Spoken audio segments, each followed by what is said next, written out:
Hello, beautiful human. Esther Povitsky, going to be in studio any second. But this interview is made possible by the thing that I sleep on, my Vibrasonic mattress. If you're a gamer or if you want to really immerse yourself in a movie or a TV show or something you're listening to, my mattress is for you. It has 6 speakers built into it, so it easily connects to your existing sound system, or you could build one off of it. It's really incredible. Plus, the mattress is top quality. I've gotten the best sleep of my life. I've been on it for over a year now. This thing's incredible. Memory foam, so when I get hot, it gets cold. Plus, the adjustable base allows me to sleep in zero gravity, and it aligns perfectly to my spine. So when you're looking for a mattress, look no further than the Vibrasonic. Try it out. Just scan the code on the screen or click the link below.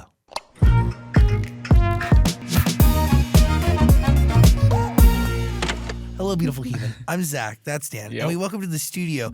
Glowing, radiating. You are absolutely stunning. Esther Povitsky is here. Thank you so much. The only compliments that matter. How much Trisha Paytas content do you actually consume? So I know her. I went to her wedding. I was there too. You were? Yes. What? I can't believe Wait, that's crazy. Oh, that's so upsetting. I would have loved to have met you. I was at a table with Gigi Gorgeous. Wow. You should have totally been at our table. So when I first moved to Hollywood in 2009, I would see her. I would see Trish. This is like pre-knowing her on YouTube, but like she was such a star already. Like I would see her at random, like just really crappy auditions we'd both be at. Or then I saw her at the Comedy Store, and I just like always clocked her. And then like the YouTube started, and I just always had followed her life, and like we eventually connected because she was a fan of Crazy Ex-Girlfriend, a show I did. And like I was just stalking her, for years. And then we became friends, and I love her. And I think she's like the only performance artist in our culture right now. And so everything she does, and she's like, everyone's noticing finally. Mm-hmm.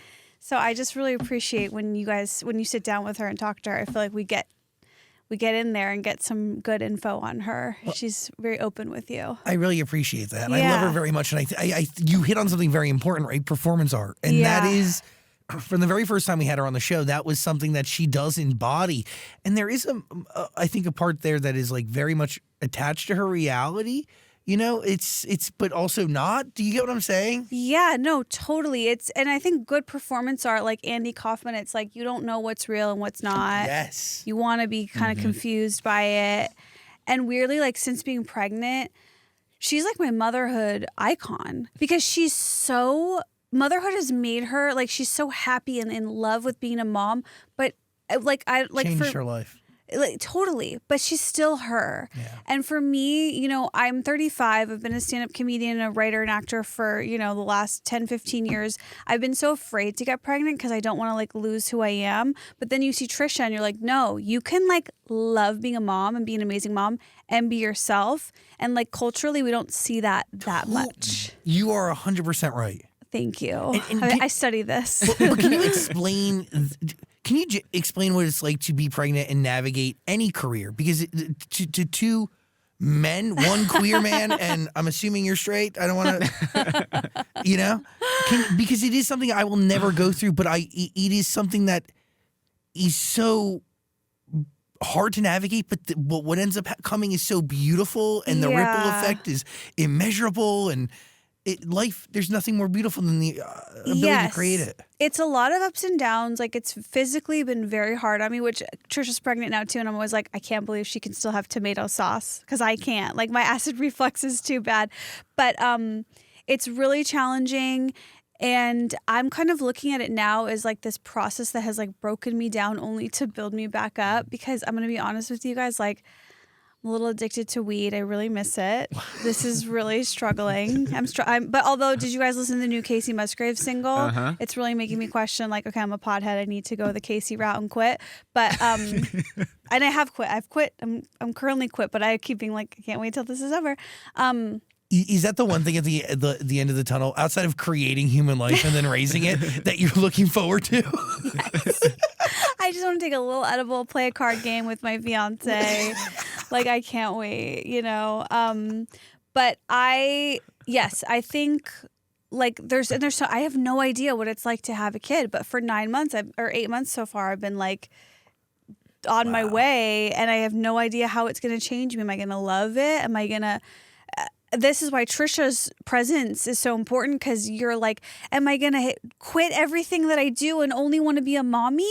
Or am I going to not want to be a mommy and just want to go back to work? Like, I have no idea. And so I think like seeing someone doing both things in a loving, happy way has been really valuable for me. Can you talk about what it, and really, because at the end of the day, to have a movie out, it has to be a dream, right? Because it's more than just you playing somebody else's role. It's playing something that you've given so much tender love and care to for many years that's taken on different forms. Totally. Yeah. So the movie Drugstore June, it's in theaters, I guess, tomorrow, Friday, New York and LA.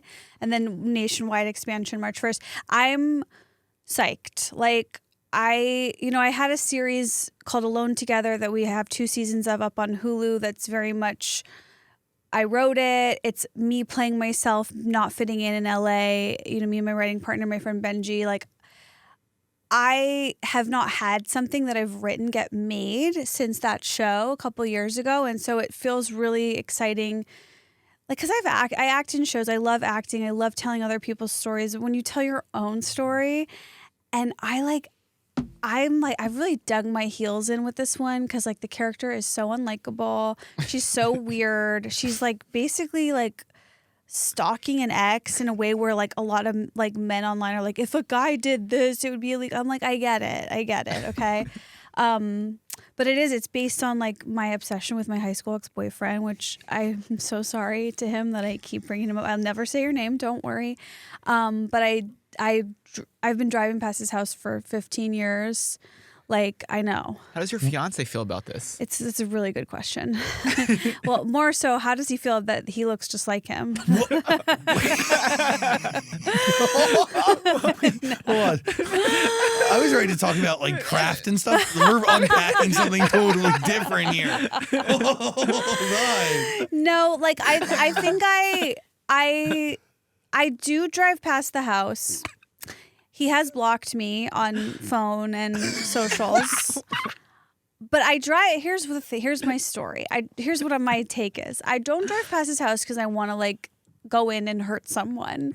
It's a nostalgia thing for me. Like, I'm so obsessed with the past and reliving things and the fantasy of my youth.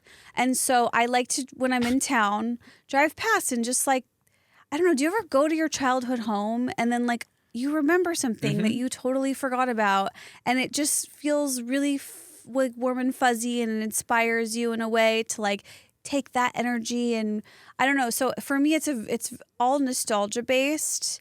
Yeah, I swear. If the police are here, tell them it's nostalgia based. Okay. So does your fiance know that he looks like your ex? It's kind of a joke, but he does. Yeah, no, he knows all about this.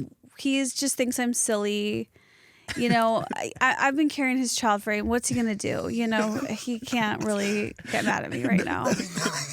Wait, okay, so when did you realize that your fiance, I'm assuming new boyfriend at the time, looked like your ex? I mean, you have a type, right? Doesn't everyone? I don't know. Most people. I think most people do. Like a Jewish guy with a little tummy. Yeah. Little wave in their hair. It's just a type I have. It's not like I specifically sought him out. But that relationship had such a profound effect on me. Like the first time you get dumped and you don't see it coming and you're delusional and you have all these, you're just so wounded. You're 18 and you think you're never going to get over it. It just had such an impact on me. And it was a big inspiration for part of the story of the movie of like, can't get over the guy, kind of showing up to his work, In real life, we worked together at Johnny Rockets. Classy girl. In Chicago? Yeah, in Skokie at the Old Orchard Mall. Made famous in Mean Girls, which was not actually filmed at the real Old Orchard Mall. This bums me out.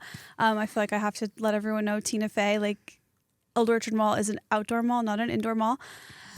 Okay, I'm done ranting. Sorry. No, thanks for exposing her and doing work for the masses. It's inspiring. The title of this needs to be Tina Fey Exposed. So, okay, there's so much to break down here. this character starts as a TV character, correct? Because it was supposed to be like a TV show for ABC Digital. Yeah, so we originally wrote this project, my friend Nick Goosen and I, he's a director and a writer, and I'm a writer and an actor. We wrote this for ABC years ago. They hired us to write a digital series. And then, like, you know how web series were like a thing and they were going to be the thing? Oh my God, yeah. So and then they completely went away, and everyone who was funding them got fired and, had to move back to Wichita. But so they shuttered, and they're like, we paid you to write this, but we don't own it. We don't want it. It's yours. We're like, amazing. And then my writing partner was like, let's turn this into a feature, because we liked what we had written.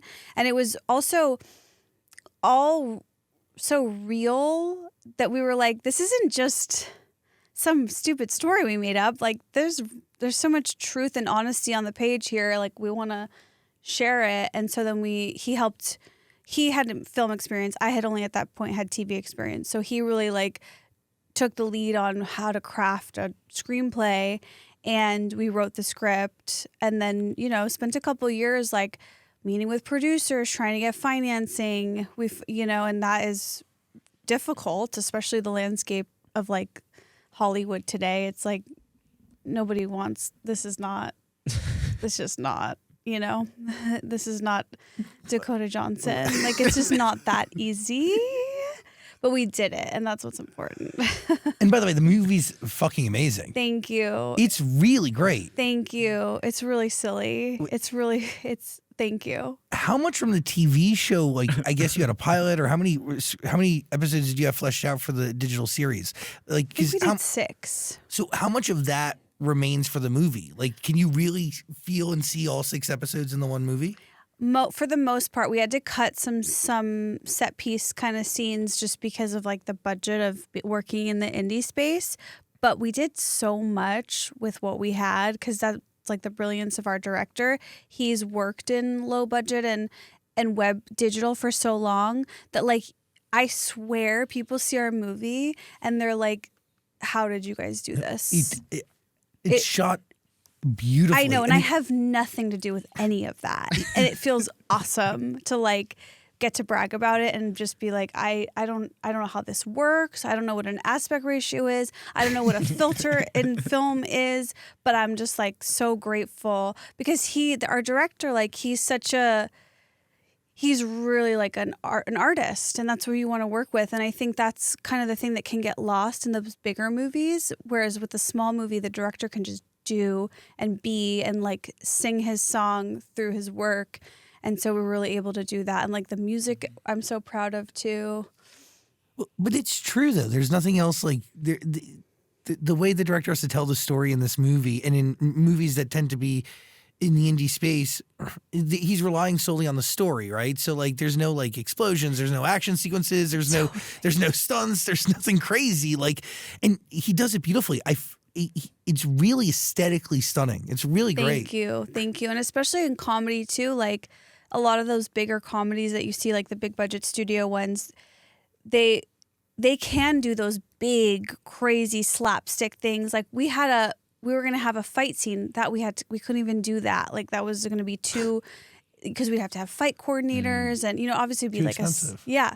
So it's a lot of like grounded dialogue is where you're going to get like the feelings and the funny from. It's not going to be the big, which I'm like, that's my taste. I like grounded and real, but a little silly. So it's like, that's what I like. The Frosty Freddy sequence is really fucking awesome. Thank you. It's shot beautifully. It's Thank really you. That shot down the middle where you can see both of you standing, like, oh my God, you at the counter. It's really, really well done. Thank you. I will tell Nick that you said that. He'll be very happy. I mean, this is a dream come true, because on on a comedian's list of dreams, it's like a special, what you have, produced by Adam Sandler at the time. That was the first one. But then you have TV under your belt, and now you have a movie. This is a dream come true, right? Yes, and the best part is that we got to hire all our friends. Yeah. We got to like find the funniest people that we love and that we have fun with and who make us laugh. And when you write a part and you know how to put in the right funny person, it almost doesn't even matter what the part is. It's like they just show up and they shine and they make you laugh. Like I always say, I'm more of a fan of comedy than I am even a comedian. And so my dad would always be like, I don't think you're a comedian. I think you just like being around comedians. I'm like, okay, maybe, but that's also really mean. But yeah, thanks, Dad.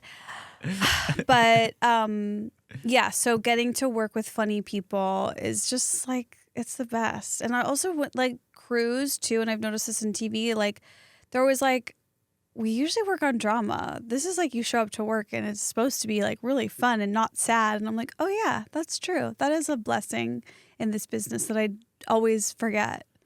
Can you break down what it's like to build a character from nothing? Like, how did you build June? And oh my God. So, okay, you're going to love this answer. Literally I'm not creative. I'm not intelligent. I just know how to dig so deep in and be like, what is real? What do I really feel? Who am I really in there? And pull it out of me, because I cannot think of some new, I can't invent a person. Like I'm not, as a performer, I'm not Daniel Day-Lewis. As a writer, I'm not Aaron Sorkin. Like I can't be inventing people. I know myself. And so I pull it from there. And that's like, I can obviously do smaller characters and stuff, but if it's the voice of something, the voice of the movie, which that my character is, it's gotta just be real. And then also that's what I like. Like, okay, so for me, let's have like a pop moment for a second. Casey, Lana, Taylor, SZA, Gaga, they're like the storytellers of our time. Their words are so they resonate with me so much. And here's what I know about their lyrics, just because of how I feel when I listen to them. They're coming from a real place. And so I'm so inspired by those women. Like I'm so inspired by their lyrics, the stories that they tell, because they challenge me to dig deeper. You know, like when I think of like the last Gaga album, like My Name Isn't Alice, like that's, you know, Alice, that song, and like just all of their comments, mostly on drugs, I really relate to.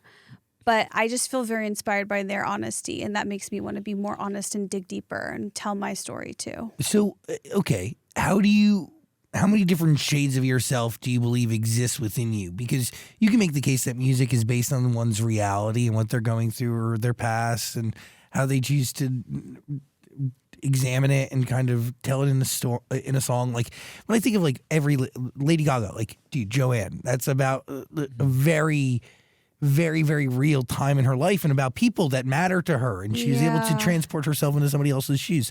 But then there's also stuff that is ripped from other parts of her reality. How do you apply that to a movie?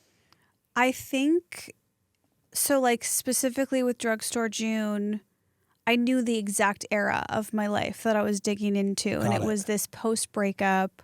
It was a version of my life where I was really lost. I'd always thought, like, what would my life have been? Because I moved out to LA to pursue comedy on like, I had a giant Potbelly's sandwich and Potbelly's milkshake and had like a food coma and was like, I need to drop out of college. Like it was such a whim decision.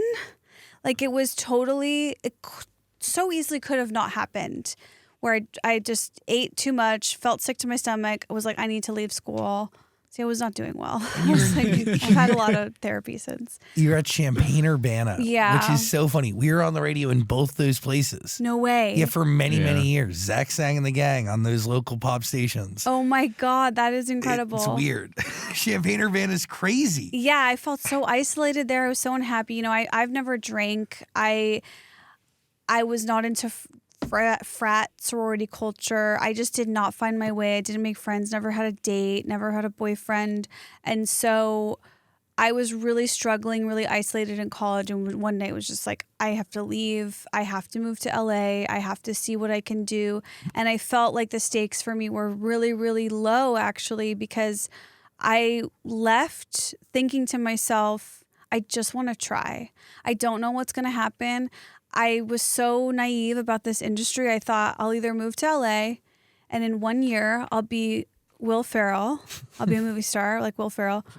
Or I'll move home and I'll work at Walgreens. Like, those are my two choices. There's no in between. Nothing. No other choices on the table. And I really, like, again, stakes are so low. Like, no one ever believed me when I was little, which is actually really helpful. Is that true? You also said your parents didn't think you were talented. No, they still don't. They're glad that I, like, can support myself and buy them presents, but so they're nice to me. But so I moved out here again, just really felt like pursuing the dream was just trying. It was not, I did not need to hit any marks. I just needed to try and see. And so I came out here, and then the movie was kind of based on if I had not come out here and if I had stayed and I was still obsessed with the ex and I was working at a pharmacy and like living at home, because again, like I didn't become Will Ferrell, but I also didn't ever get to see what that fantasy of my life would be like if I stayed at home. You played it out. Yeah, and that's kind of where what the movie is. Oh, I love it. Thank you. So you do have the ability to take different chapters of your life and then use that as like a seed of inspiration and build off of 100%. it. Yes. Because you're only taking yourself as a foundation. Everything is embellished and or exaggerated. Totally, because we can all go off on crazy yeah. tangents of different versions. And if like any great songwriter, by the way. Thank you. Thank you for comparing me to a great songwriter, our geniuses of our time. But yeah, so that's kind of like the gist of how I dug in there. So when you knew like what really told you had to come to LA, and did you have any idea of what to do when you got here? Not even a single clue. Like absolutely no idea. And in fact, I remember showing up and being like, wait, what now? Like you can't just audition. You can't just, and it was kind of pre-internet. You know, there was the internet, but in 2009, I don't know where you guys were, but like. On the internet. Yeah, I guess. Yeah, making radio. Yeah, okay, cool. So you were like very early to it, but like so basically I got here, and the first night I was with my friend Matt Seidemann, who's now a music manager. He and I are like, wait, I know him. You do? Yeah, that's so crazy. Wait, stop. He was like my high school prom date. He drove me out here. He's like my everything. That's so funny. He came out here. He became a huge music manager. In college, we taught a course called Madonna 101. It was an extracurricular. My specialty was the first half of her career. His was the second. So we never had to fight. And okay, so you are such a pop girl, and you're such a Pisces. Thank you. You are such. My boyfriend's a Pisces. Really? Yeah, you give Psycho Pisces. It's crazy. It's giving. I love it. Giving. I know. She's so close to being born on Gaga's birthday. I'm really, really rooting for it. Fingers and toes. Thank you. So I move here. My friend Matt, who you know, who's like amazing in the music business, and he helped us get Gia Woods on our movie soundtrack. That's great. He drives me out. Like, he actually was the one that convinced my dad to let me drop out. He was like, I'll drive. My dad, for some reason, like, just Matt Seidemann was already a music manager. Like, he was like selling my dad on letting me quit school. So anyway. That's so funny. You know Matt. I do. Yes, you know Matt. Matt's been around for forever. That's so funny. He worked on Britney's team. Like, he's been killing it. We know him from Britney. We know him from a girl group from back in the day. There's so many people. Yes. And he's a great producer right now. Yo, this is so funny. I know. Okay, so anyway, so Matt and I, we get to LA. The night we get here, he's like, let's go to this bar. It was this bar, Luna Park, like on La Brea, that has since closed. I had never been to a bar, and I don't think I've been to one since. And we're just like goofing off, being so silly. It's my first night. The reality has set in. I just dropped out of college and moved across the country. I have no money. I don't know anyone. This is like absolutely the most insane decision you could make. So I'm just being silly, making fun of Matt. And the owner of the bar, this woman, is sitting there and she's like, "You're so funny." And I was like, "Really?"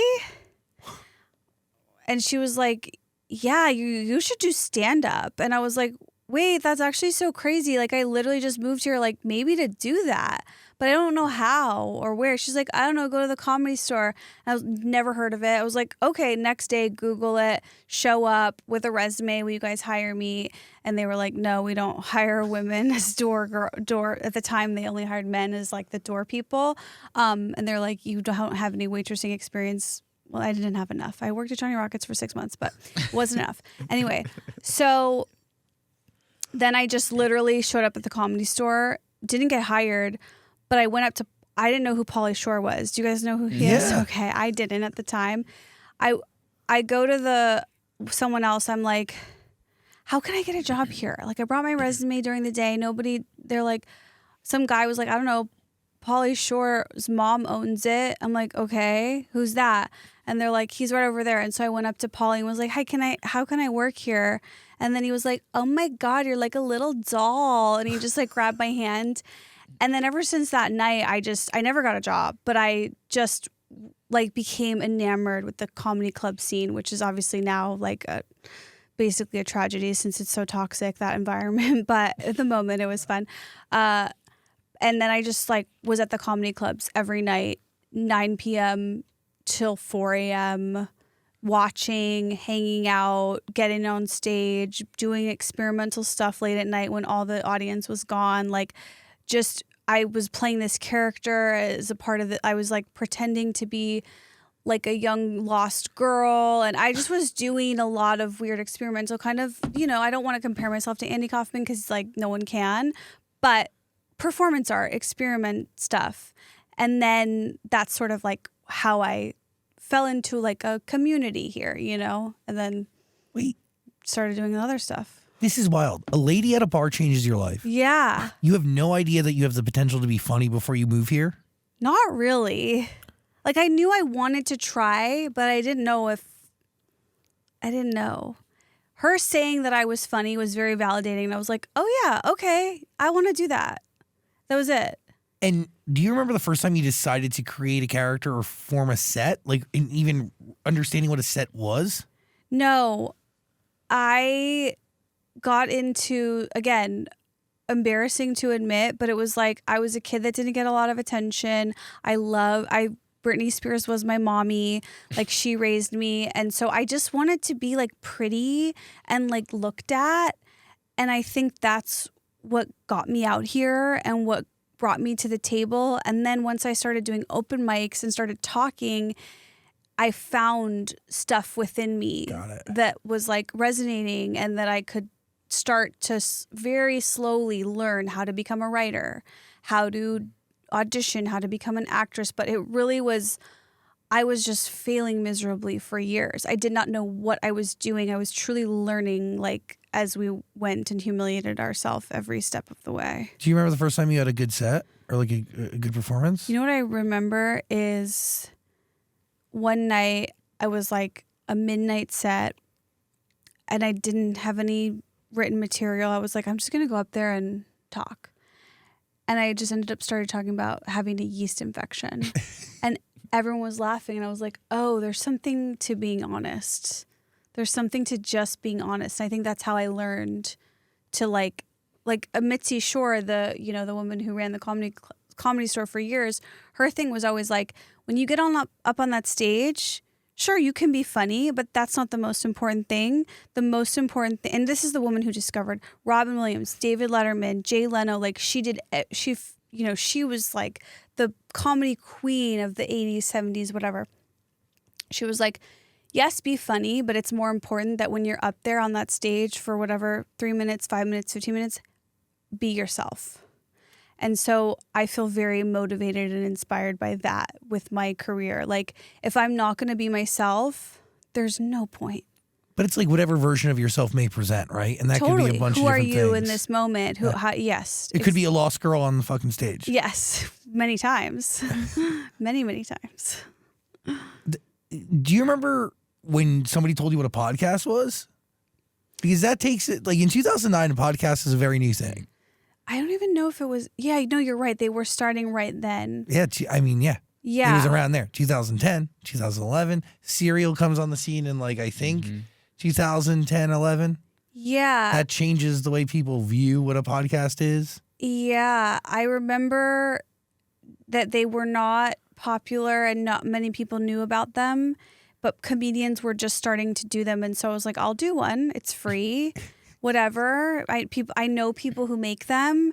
And so I just started. I had one like early days. I had like several different ones, like 2010. I didn't start actually making money in podcasting till like, it's like I started in 2010 and it didn't become profitable till 2020. That's wild. Yeah. Whoa. I did it for free for many years. And it wasn't until my most recent podcast, which was originally called Bloodbath and is now called Trash Tuesday. That's the one where like we kind of really tapped in and started to become more known. What I find so interesting is what it takes to be a comedian today compared to the stories of people who have come up in maybe even a few years earlier, right? Like what it means today is so different. The path forward is really unique. And I mean, who would have thought like a podcast would have, I mean, what podcasts are today are what like, I guess game shows were back in the day. I mean, there's something That's to it. interesting. It's like game shows, talk shows.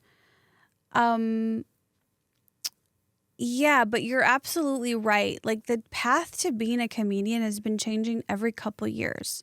It's like, it's not 30, 40 years ago, you did the Tonight Show and Your life changed. you had a sitcom. Yeah. Then it was like less of that.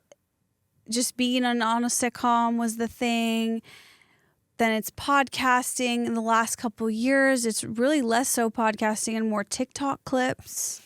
Like that has become like Crazy. that was insane for Matt Rife, who we've all known for the last decade, who's been this like sweet young boy that has just been on the comedy scene forever. And all of a sudden his TikTok clips blow up and he's sold out a world tour. We're like, oh my God, like anything can happen with TikTok all of a sudden. And then I feel like that's sort of shifting out. That's become oversaturated. So I don't really know. I don't know what's next. Do you guys? What do you think? I have no idea. But I do wonder, how do you keep integrity in the art that you make when you have to put it so many different places and or spread? Does that make sense? Like, there is something to, I don't know. Like, you can make an incredible movie and then also at the same time do a podcast that like is incredibly funny. But it's not like stupid. Yeah, it's not. It's not like somebody's opus, It's Yeah, I really look at podcasting like this fun, silly little hobby where I can laugh with friends, and like making movies and TV is like my art, and that's creating art. That podcasting is not really doing that. Podcasting is like just chatting and having fun, and that's also great. And then my stand-up is more similar to the movies and TV, where it's like, what am I sharing with the world? Very specific, very curated. How do I want, people to feel about me and share my thoughts and my feelings? And it is, when you bring up like, how do you maintain integrity as an artist with all that stuff? Here's what I always think. 'Cause yeah, sometimes you're posting a stand-up clip on TikTok and you're like, is this really my life? Like this crowd work clip, but then I watch it and I'm like, it's kind of funny. Who cares? Like, whatever. I want to play the game too and be out there. But what has really helped me with translating like my creativity for social media is, and I can't remember where I got this advice, but it's like every time I post, I make sure that I know how I feel about that post. I'm like, do I love this clip? Do I think it's whatever? How do I really feel about it? And then I don't care how it does. Because if it's like a total flop, well, I liked it, so I don't care. I liked it. Who cares? Do you apply that principle to a movie? Yeah, I do. I mean, also, I'm like really into the Rick Rubin stuff of like, how do I feel? What do I want? You're I'm such making a this puff for me. girly. You are such Rick a Rubin puff reference. girly. I know. Shout out to his album with Kesha. It's like so freaking incredible. I love Kesha.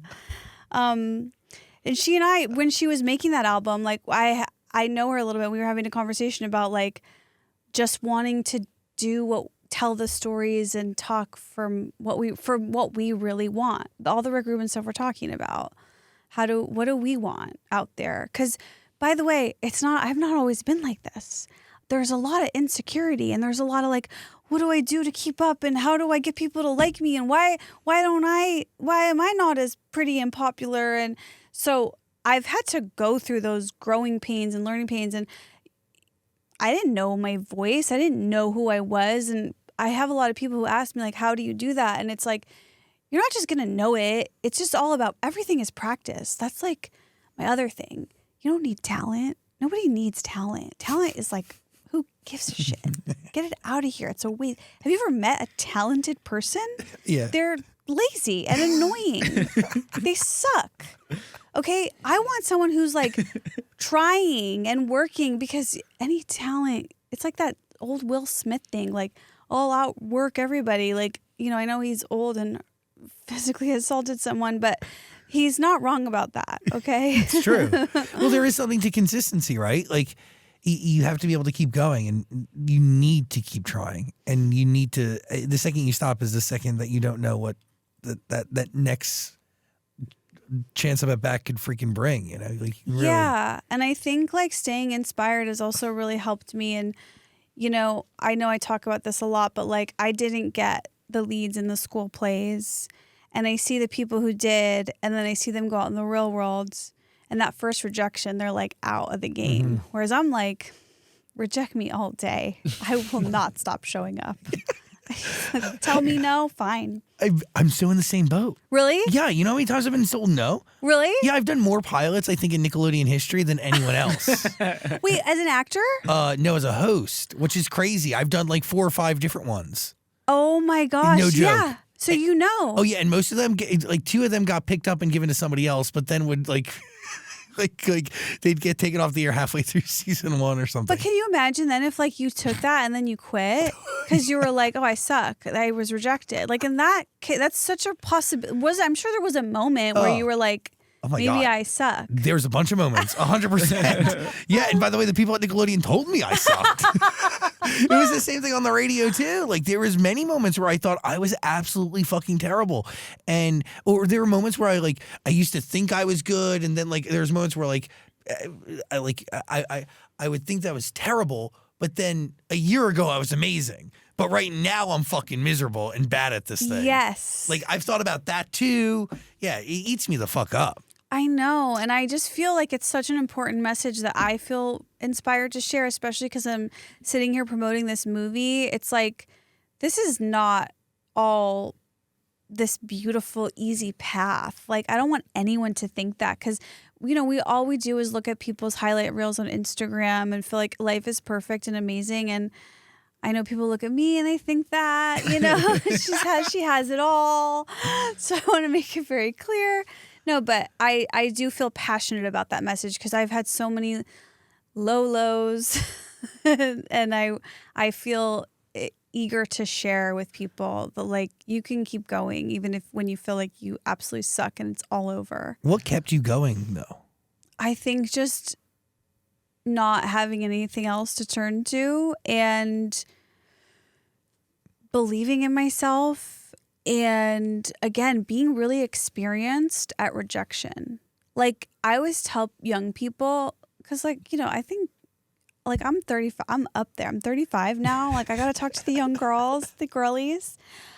I always say like, get used to just like get your rejection reps in. Like get your reps in of a door slamming on your face, of people telling you no. Get those reps in, because the more you have experience at as you know from your pilots, tough skin. The more they tell you no, the easier the next no is, and you're like, okay, I can do that. I can pick myself back up. And so that's like another wonderful thing my parents said about me. My dad was like, your skill is like handling rejection. I was like, oh, okay. I'll take it. I mean, there's something there, though. Is there like a no that sticks out there, like Zach's Nickelodeon no's? Is there a no you got? You're like, I really wish that was a yes. I don't. By the way, I wanted to say, in the moment I wanted them to be yeses, of course. And by the way, I still get rejected. Just got rejected a couple weeks ago. It happens still. Yeah. It's a part of fucking life. But that being said, I think usually the rejections happen for a reason. And to your dad's point, taking that rejection and utilizing it as motivation to continue on the path that you've been laying bricks for, that is a talent. Thank you. I appreciate that coming from you more so than from my dad. A lot more. You know, I remember when I was very early in the comedy days, I had a pilot with MTV for a reality show about my life. Oh, it's in here. And I didn't even want to do it. I, for some reason, was like, no, I'm going to be a real comedian. Like, I don't want to do that. And then they kept like hounding me. And I finally was like, okay, fine, we'll do this. And we'll do it our way and it'll be funny, whatever. And it was this long process of them like dragging it out. And then I started to get into it and thought it was fun. And we were, you know, making something really funny. And then it didn't get picked up. And I was like, I was like, you guys begged me. You forced me to do this. And so that was my first big like, Rejection. yeah, and it stung. But now I'm like, thank God. Could you imagine me, but like the Jersey Shore? Like, I don't know. You'd be like a former reality star. Yeah, I don't know if I could have pivoted. Yeah, what year was that? That was in 2010 or 11. Oh, you would have been really famous. Yeah, that was still like, No. it was still a vibe. And what's crazy, oh my God, I was at Viacom around the same time, which is crazy. Then I also, at the same time, had a pilot at MTV that I wasn't hosting, but I produced for somebody else. It was about a trans boy, and a really incredible story, really beautiful person, an incredible artist. And that came close to like a 2-season pickup. And then again, didn't happen. Another rejection. And it really, you start to really believe it's going to happen. But now that I'm older, I'm like, I don't believe anything until the cameras are rolling and the contract is signed, whatever. But see, I'm not there yet. I'm really? Yeah, it's fucked up. It's so fucked. You think I'd learn because there's so many. Like, there's so many. I could actually write a book of just the things that, dude, I met with Disney for 1.5 years. Like, I could literally write a book. Everybody meets with me for forever. Like, they just like string me along. So is that a you thing? Could be. Could be. no, I know. I get so mad too when that happens. Like, it's like dating. It's like, I didn't even like you, and you made me like you, and now you're dumping me? I didn't even want to take the first meeting to begin with. I was forced to do it. Yeah. You begged me on TV. When did you first start feeling successful? What you said moved here in 2009-ish? Yeah. So when did you feel like stable or successful? I think my series Alone Together that was originally on Freeform and now lives on Hulu, that was a huge deal. Mm-hmm. Like first time selling a pilot, getting paid to write something, and then that getting picked up was like just the dream. And I still tour off of that show. Like I still have a lucrative stand-up tour career. And you know, you do a lot. You never really know what's selling tickets, but the majority at the end of the show, I do a Q&A, and it's always about Alone Together. They always, people are like, why did it get canceled? I'm like, that was 6 years ago. They're like, well, but there'll be another season. I'm like, it's not looking good. But wow. That show really changed my life and made me feel like, oh my God, I'm a writer, performer. I'm like, I'm doing this. And I also hate saying that because you can still be a legitimate artist and a legitimate writer performer if you don't have a TV show. Like we don't need the gatekeeping, that they don't decide who's an artist and who isn't. And so I do want to just make clear, like, you can still be a successful artist without those things. I really believe that because I have not had one for a long time and I'm still trucking along. What do you take with you from Alone Together that you carry with you into Drugstore June? Is there any skill that you learned? A lot. I feel like that was how I learned how to just it was like internship, learning everything about the process of making television, which is very similar to film. And I think just being collaborative, trusting the people around you, putting the great people in position to help you. And you know, for me, like, I'm not a micromanager about the jobs that I don't know how to do. So I love to put a talented artist in position and let them do it. Like, even this morning, my glam team, they're like, what do you want us to do? I'm like, you're the artist. You do you. I don't care what you do. I just want you to, like, do work on my face and my hair that you love. Like, who cares what I think? Trust. Yes. So that I think was a big takeaway for me is like I love to just put talented people in place and let them do them. And I don't want to get in their way. I don't want to, what do I know? Like I only know the things that I know very specifically. And otherwise it's like, I don't have taste. I don't. So what do you know? I think, and I still want help and collaboration in these areas, but like writing the character, writing the jokes and this, the story and stuff like that. And just like the writing and the performing that's what I do. And I don't know, the set designer will figure out the set, because I think I've seen, and when you first start out, you're like, I have to do everything. It has to be exactly how I envisioned it. And I'm like, no, I let go. I want someone else to step in and be a star. Like nobody wants my pointers on how to make props. Like nobody wants to hear from me. And so that's been a big part of and I know it just sounds like I'm really lazy, but I swear it's just to let the artist shine. Okay. So what does your writing partner bring that you don't? With this project, Nick, like he knows when he's writing, because he's the director and a producer, he knows what things cost. Mm-hmm. So as we're writing, he's like, we can't, he knows what we can afford, but we can't. And that's invaluable. Because I'm you like. You never need to compromise story if you write the story from the outset, knowing exactly. the budget. Like, if I didn't have someone like that, I'm like, the script opens in a helicopter, like, I don't know. So that skill is, again, just something that I don't have. And I'm so grateful that he did, because I would be lost without that. And then I think the structure a little bit. And then we were just really collaborative on everything else. Is June a one-off or is this a series? You sound like my dad again. He's like, everyone's going to want to see what June's up to next. So I'm like, unless it makes 10 million at the box office, I don't think so. But which never say never. No, yeah. And by the way, like the whole like afterlife and ripple effect of movies is pretty wild. Totally. And especially like today, this is not going to be Barbenheimer this weekend. Like no one expects that for our movie with like no marketing budget. But I don't know. I don't know what's next. I want to do a stand-up special. Like I got to get the baby out. Got to get her out. Can anyone here perform an illegal C-section? We could try. I'm ready. Thank you, Dan. Live on Twitch.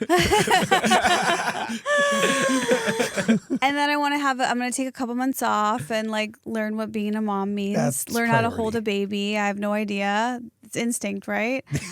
And then I want to write a new stand-up hour tour, do a special. Like I can't wait to start writing stand-up about like from this new perspective. How exciting is that, right? Yeah. And it all starts to make sense of like where you write and create from, which is your life. So you're about to enter a whole new chapter of inspiration. Yeah. I feel really eager and excited about that. But I don't know. And then I hope to do more TV and film, but I don't know what. Like I don't know what it is next yet, but I'm excited to start thinking about that. But when you're crafting the movie, do you craft it with the intention of it being just one thing and then done? Kind of. Yeah, I think so. But that doesn't mean that we can't find inspiration from the movie and do something else with it. But for now, that's sort of where it is. The only other thing that is like kind of on my bucket list besides being in a Broadway chorus, just if any Broadway producers are listening, please put me in the background of a scene. Just one? You don't want to do like a real run? Like, I'm confused.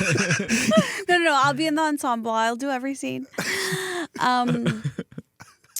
But I think I'd love to go old school and do a multicam sitcom. I've never done one.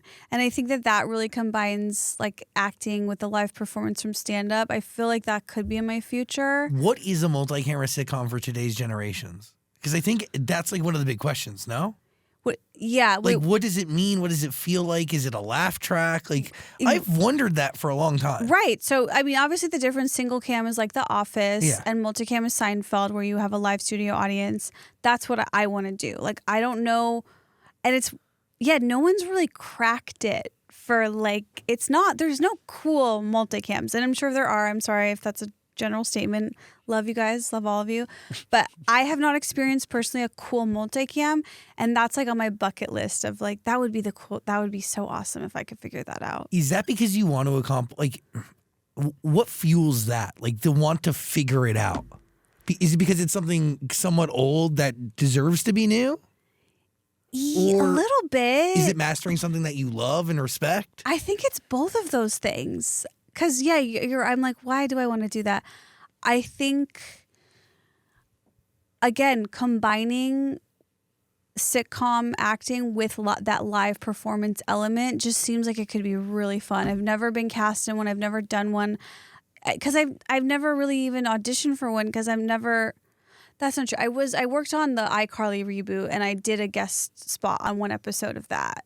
I was a writer. I was a producer on that show. But, that's a reboot, so it's kind of different. You were a producer on iCarly? Yeah, I was a consulting producer for the first 2 seasons of the reboot. Whoa. Yes, I love Miranda. Is That's that how so she was cool. cast in the movie? Yes. I see She's how my it ties girl. together now. Yeah, she's a good friend of mine. She's the funniest person I've ever interacted with. She's so funny and self-deprecating. I love being around her. Wait, so how did you make your way to iCarly? Are you a resident iCarly expert of the Not past even. seasons? No, I'm a little too old for that. I was more of a Lizzie McGuire person. Fair. But no, just through Miranda and us like having very similar sensibilities and like that was kind of how that happened. It's a sick gig, right? Yes, totally. And it's cool to carry on like legendary intellectual property that people know and so deeply. knowing when you're making something that people are going to feel so back to nostalgia, like warm and fuzzy. You can't miss. It's so fun. And I know people can tend to have there's like a negative take out there about remakes and reboots. Like, why can't they leave it alone? I feel so strongly the opposite. I'm like, we are so lucky that we get to see someone's new take on this thing that we love. And if we don't love it, we don't have to watch it. It doesn't have to ruin the past, it doesn't have to ruin what we loved. I'm like, oh my God, we get to see an artist's interpretation of this thing that I love. Like, that's so exciting and thrilling to me. And I got to give it to you guys. You did not ruin it one bit. Oh my And gosh, people thank loved you. it. Yeah. It was really well received. I'm really proud of that series. You should be. People, we made the kids happy, I think. I remember the week that like Michelle Obama was coming to the original iCarly set. Oh my God. Yeah, that's my old school Nickelodeon energy for Whoa. you. So did you grow up on iCarly? I did. Really? Yeah. And then, but I worked in Nickelodeon. Like, my era was like 2010 to like 2013 or 2010 to 2013, like around there. Like I did 2012. Like 2012 was when Michelle Obama was there and like One Direction's heyday. Oh my God. Yeah, different world. Yeah, I was like in my early 20s, so I was like a little too cool. Yeah, you definitely were too cool. Eating donuts in my car. Too cool for Nickelodeon. Too cool for One Direction? Well, I was when I was babysitting. The little boy I was babysitting would always watch Victorious. So I watched that through him. Taste. Yeah, taste. High level taste. What is it like working with Miranda in the movie? Like, how do She's you pitch it to amazing. her?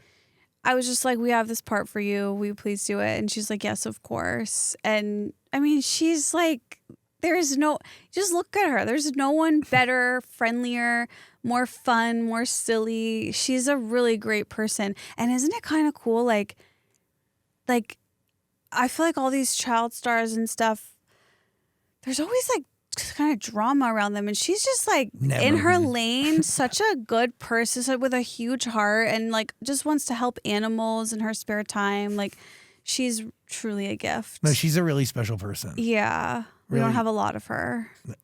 We don't. How'd you cast Bad Baby?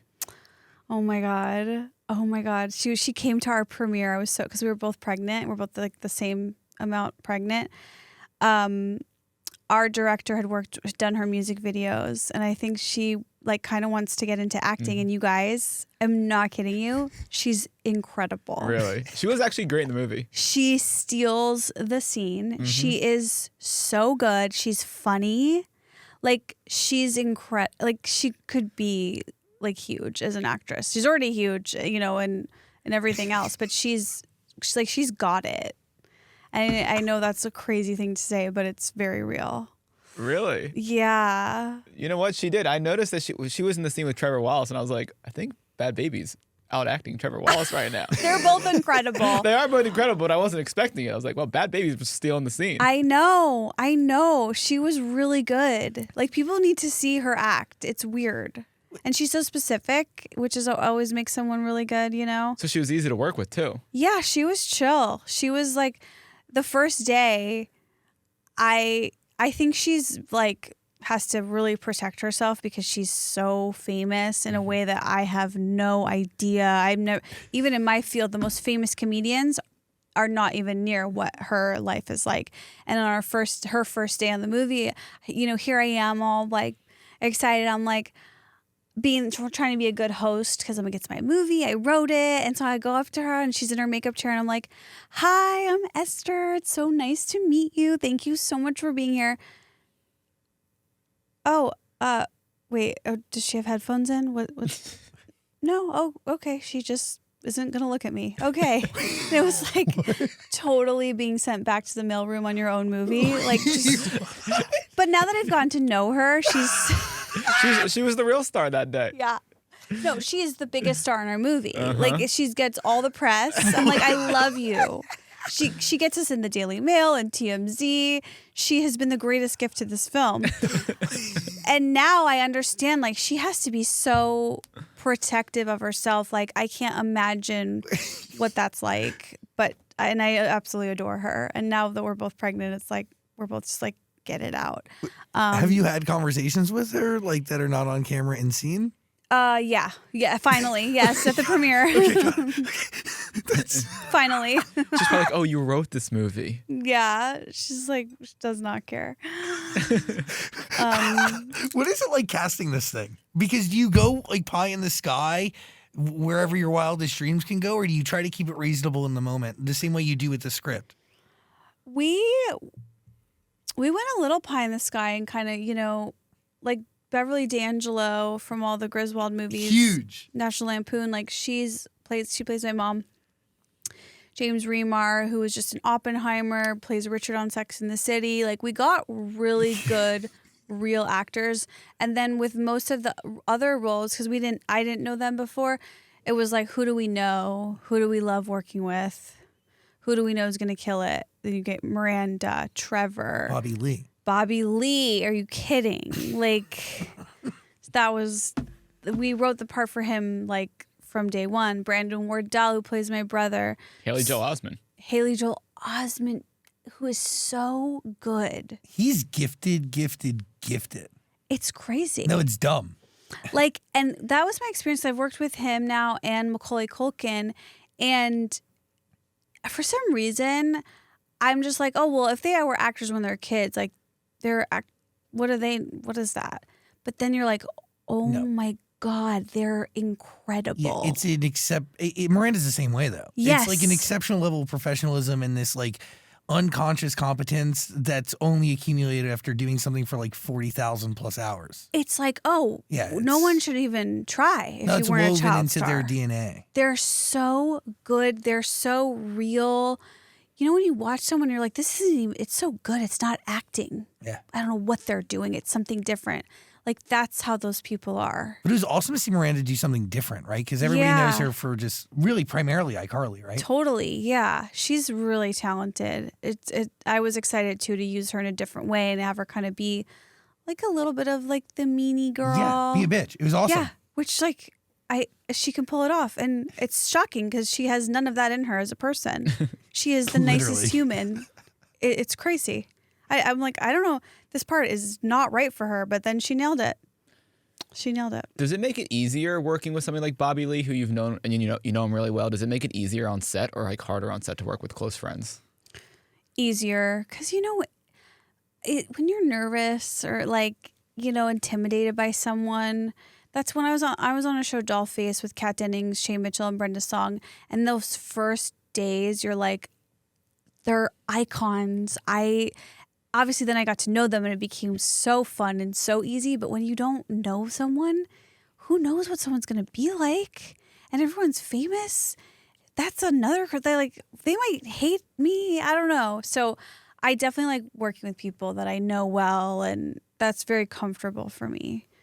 Because it also then you have a chemistry that translates on screen. True. So it's helpful. Is anything improvised or is it all scripted in this movie? I think there's a little improv. I think we do have a little in there. Not a ton, but 15-20% would be my guess off the top of my head. Do you remember the moment you found June? Understood exactly who she was? I mean, the minute I was born. It's you. Yeah. It's truly you. Yeah. Yeah. Again, I'm really not. These are not challenging roles for me. And on Dollface, I play a loser desperate to fit in with the cool girls. Not that hard. Not that hard. You should watch Drugstore June. There's going to be a link below, but it's out in theaters. It's going to be out March 1st, so get ready. Do you know where it's going to be streamable, or is it going to be everywhere? What's the plan? How does that work? So we'll be in theaters, and then we're already available for pre-order on Apple TV. So we'll do VOD, Apple. That'll happen. And then I think eventually, we'll do a deal with the streamer. But for now, it's exclusively in theaters and then on demand. Giddy up. Go see it. Go watch it. Yeah, it's fucking amazing. Mm-hmm. Thanks so much, you guys. Thanks for all the thoughtful questions. It's such an honor to finally be here. No, I mean, we have people on our team are writing letterboxes already. Oh my God. They're getting ready. Oh my God. The vibes. Thank you. What are you thinking? You good? Yeah, you know what I respect about you is how you've been engaged for so long and not married. Some people feel a way about that. I'm like, I'm all about that. I like that. Thank you. Yeah. 6 years.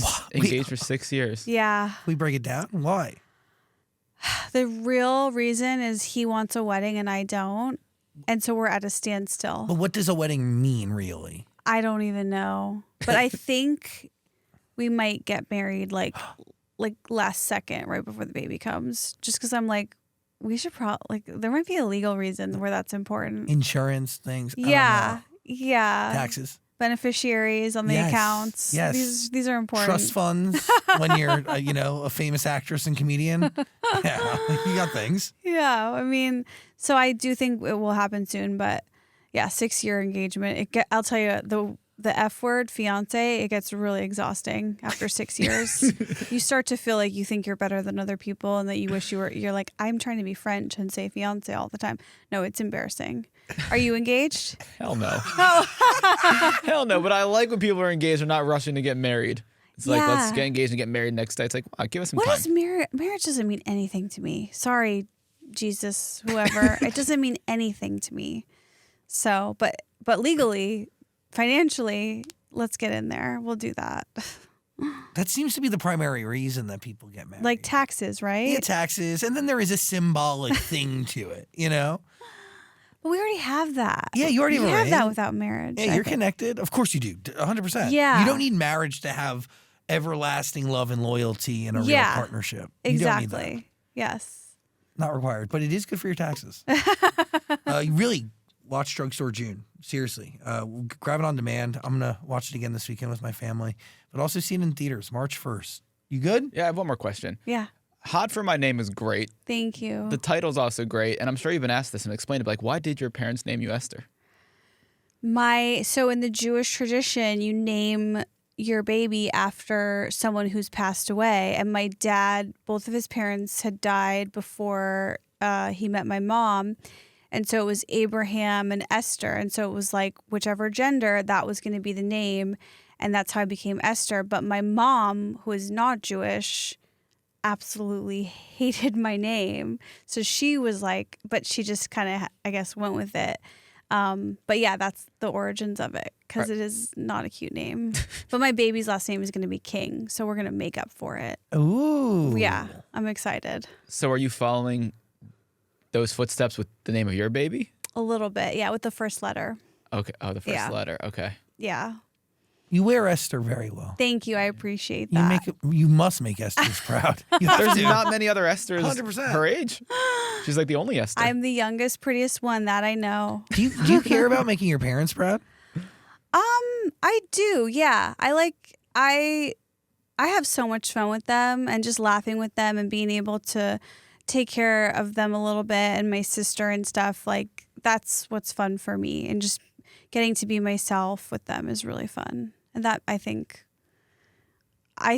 they're proud when I, take them on vacation. Yeah. I think that's what they like, because we didn't have much growing up. So I think that, like, them getting to like have a little taste of a different lifestyle has been really fun to share with them. Well, it is like a tangible, physical, memory-based thing that is an example of hard work and success. And Yeah. You choosing to fucking leave Champaign Urbana. Yeah. And And I think that I know that they're so proud because their expectations were so low. The first thing I did when I did a late night, a stand-up set on back in the day, Craig Ferguson, if you remember. Of course. My dad the next morning wrote me this email that was like, "You have far exceeded our expectations. You can quit now." Like, and that was just one little late night set. So I've had their pride, I think, for so long now that I've like surpassed it, that it's not, I don't even think about it anymore, because again, low expectations, had to do so little. But your dad is also hilarious, so you probably get your humor from him. Thank you. He will love hearing that. Yeah, my parents are in my special, which is now streaming on YouTube. So watch the special and watch Drugstore June. Link below to find showings near you. Esther, thank you. really appreciate you. I appreciate you guys. No, thanks for being here, Pregnant, and like giving us time and energy while you're creating a human being and doing really the most important job of all time. Thank you for saying that, and thank you for all your thoughtful questions. You guys are so fun to talk to, and I love watching you talk to all the girlies and everybody. So thank you for doing what you're doing, because you're actually smart people making like important content for all of us. So thank you. I appreciate that. And real recognizes real. Yes. I mean that with every fiber of my being. Me You're too. 1 in a trillion. So Esther Povitsky, everybody. Woo! Love you.